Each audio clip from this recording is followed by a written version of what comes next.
You are now listening to Relationship Talk with Juanito.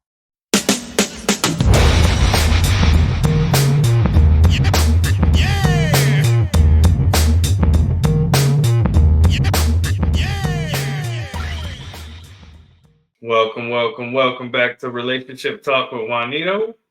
I am your host, Juan, and today we're going to discuss having hard conversations with your partner, aka your spouse, aka anybody that you're interested in.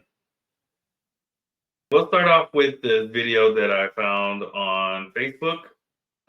So let's pull it up.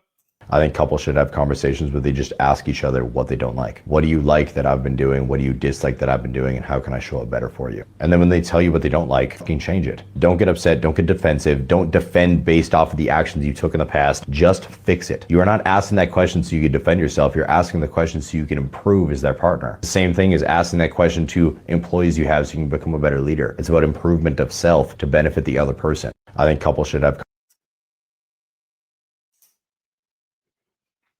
Now, I agree wholeheartedly with what he said, that you should be asking hard questions in your relationship.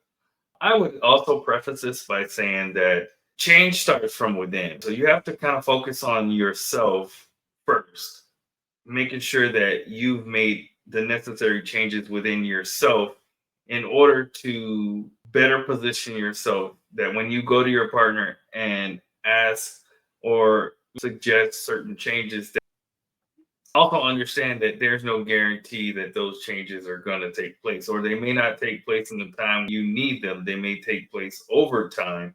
I think back to when I was in my 20s, I was a gamer, right? Fresh out of high school. I think not fresh out of high school, but early in my military career, I played video games quite often as a way of relaxing when I got home from work.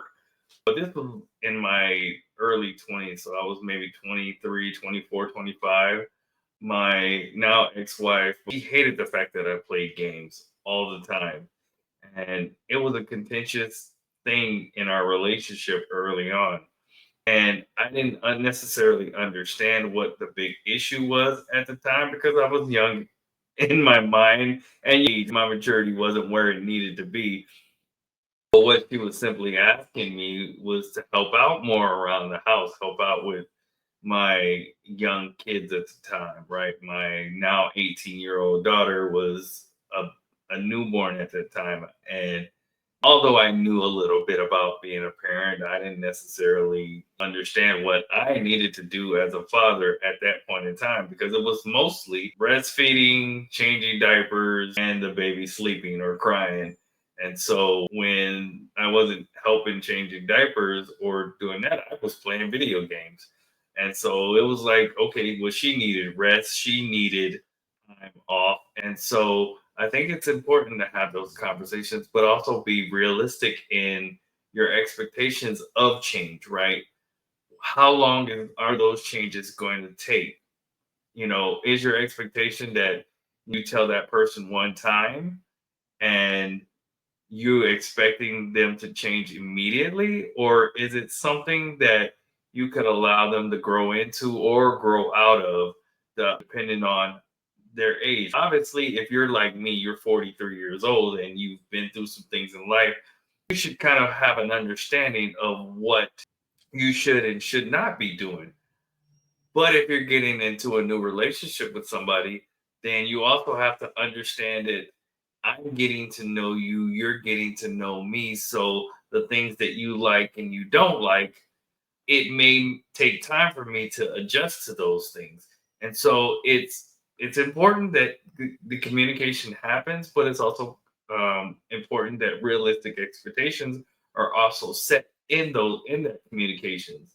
At the same time, understanding that if this person is refusing to change or doesn't want to or can't find the value in it, then there might be reasons for you to end up leaving that relationship.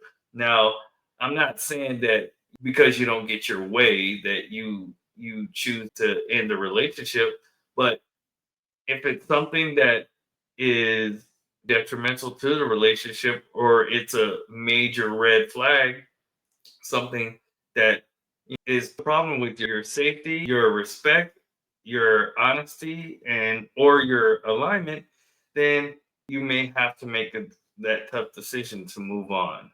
With that being said, communication in a relationship is key to its success. I always say communication is a four-way street, not a two-way street. It's what's being communicated, what's being heard, and then what's being communicated back, and then what you're hearing back. So don't be afraid to have tough conversations that in the end could potentially lead to having a better, more fulfilling relationship with your partner.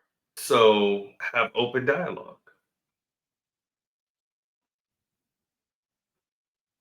So with that being said, I want to thank you. If you made it this far in the video, if you haven't had a chance yet and you're new to the channel or you have not made it to the end of any of my videos, I do have a book out. It is Aligned Love, the modern guide to finding and building fulfilling relationships. And it's basically a tool for you to use if you're in the single phase, the dating phase, you're recently coming out of a relationship and you're interested in getting back out there into the dating market.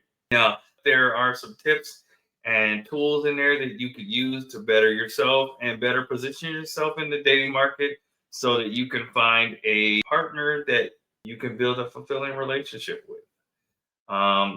I want to thank you guys all for joining me today. Make sure you like, comment, subscribe. You guys be blessed.